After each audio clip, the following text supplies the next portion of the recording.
I got up this morning and I could not believe that it had been 11 years. I remember this image. I saw it while I was standing, I think in my boxer shorts, getting ready for work in my home in Tampa. That happened at about 5:30 in the afternoon, and I was on the air and I watched it live. The images that we saw, I know none of us forget them. How could you? Some have tried to forget.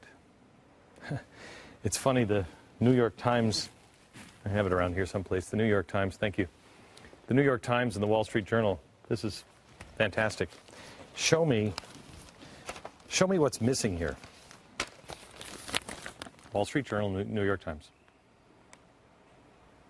What's missing is any coverage of 9/11 on the front page. Say what you will about MSNBC, but MSNBC was wall-to-wall coverage on it all day today. I don't know if anybody's watching, but it's pretty amazing. Of course, then again, their sister network maybe was just to provide coverage.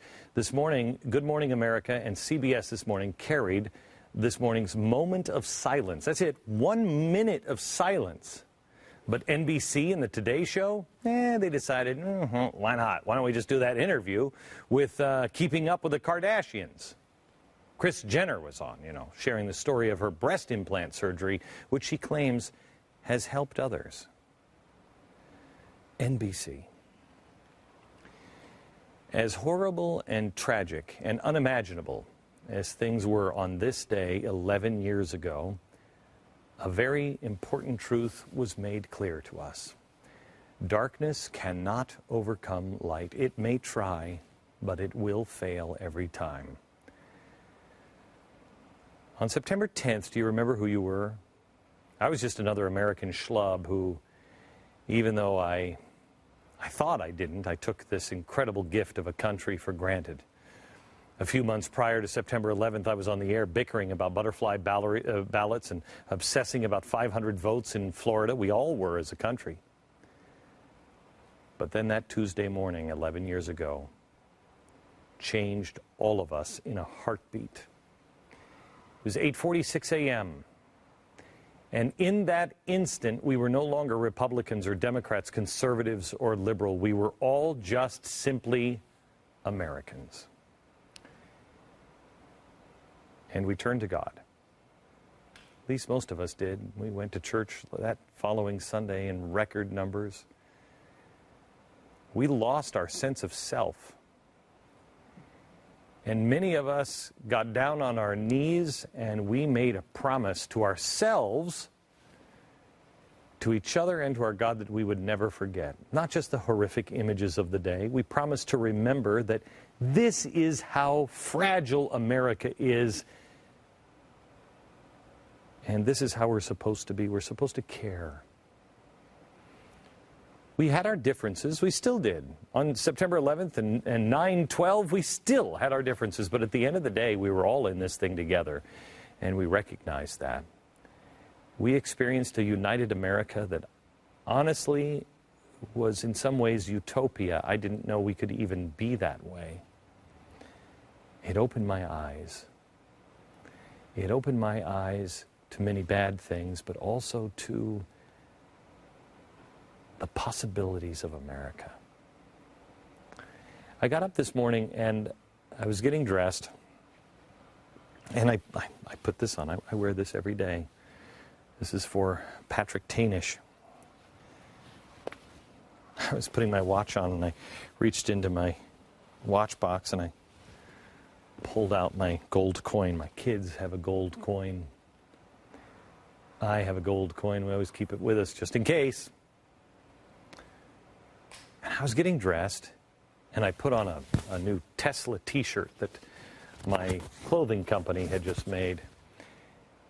And as I put that on, I thought, everything I touch, everything I am today started because of 9/11.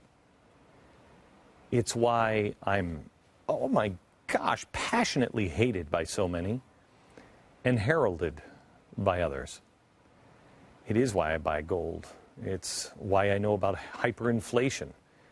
It's why I started the 9/12 Project. By the way, don't miss tomorrow's show. It's why I started this TV network, because I started figuring things out. It's why I did Restoring Love. It's why I started that clothing line. It's why Tanya and I now homeschool our kids. It's why I've read the Quran. It's why I became friends with Zuhdi Jasser. It's why I know it's extraordinarily dangerous to elevate and support the Muslim Brotherhood. It's why I've made friends with Marcus Luttrell. It's why I think the new Navy SEAL book is trouble, and it saddens me. It's why I know that America is the last best and maybe only hope for the world. It's why I know all about the progressives in Woodrow Wilson. 9/11 is why I met David Barton, and I know about George Whitefield and the Third Great Awakening. It's why I know and love George Washington. It's why I feel so passionately about President Obama. It's why I've been to Israel 4 times. I mean, I stood there in my closet this morning and I realized almost everything that occupies my time and my talent and my attention and my passion began on 9/11. I watched those towers fall in the morning at home, and I saw the tower fall, what was it, number 7? That afternoon, and I was on the air, and I was speaking as it fell. It was a hard day to try to bring people the news. And I remember one caller who was confused and in shock and said, "What is happening?" And I was honest, and I said, "I don't know. But I promised I would find some answers." I didn't have any answers. I mean, I was really just a stupid, uneducated, lazy American at the time. I mean, I could tell you who the latest contestant was, to be booted off on Survivor Island, but give a dissertation on the Muslim Brotherhood? Fat chance. I mean, before 9/11, I would have thought the Muslim Brotherhood was a bad 80s terror comedy flick or something. But I said something that I meant to that caller that day. I said, "I promise you, I'm going to find the answers." I promised myself, I promised my wife, my children, and my God. I'm going to find the answer. I'm going to figure out what's going on. I'm going to learn. I'm going to study. I'm going to be more informed about the world around me. I'm going to be a better person, a better American.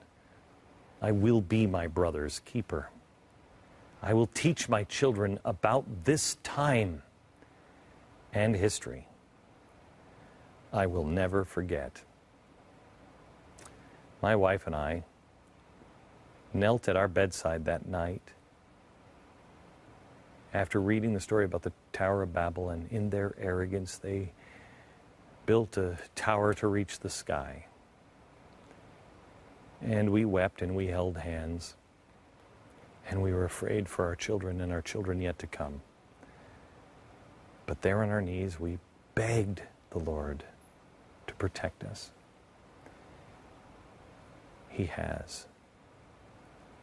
But we also promised him we would follow him. Have we? I tell you, I do a lot of soul searching all the time because, boy, there's nobody that needed the atonement more than me. And I'm very careful not to violate that. I've done my best to keep the promises to the best of my ability. And that is why I am who I am today. It's why I'm hopeful, because he keeps his promises. And there are so many out there that have kept their promise too.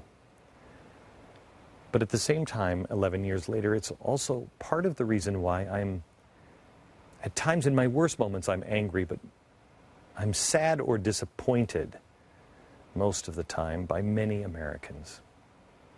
because I just want to shake them and say, you made that promise too. I know you did.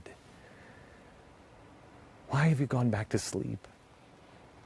That's not a Democrat thing. It's a Republican thing just as much. It's not a liberal. It's conservatives. Everybody, people have gone back to sleep. And because of that, we have done serious harm to an entire generation and country. Not just because we went to sleep, but because we weren't prepared. We didn't see what was coming. We didn't understand it. And so we let people above us make decisions for us, which we wouldn't have made now.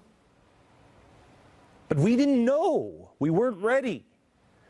We didn't even know how to handle this with our kids. So we listened to the experts, and teenagers now grew up in a post-9/11 world. I have people on my staff now, this sounds incredible to me, that were 11 at the time. There were 18-year-olds who are fighting in Afghanistan now. There were 7 when the World Trade Centers collapsed. Do they even know what they're fighting? Do you even know what happened? This has been going on since they were 7.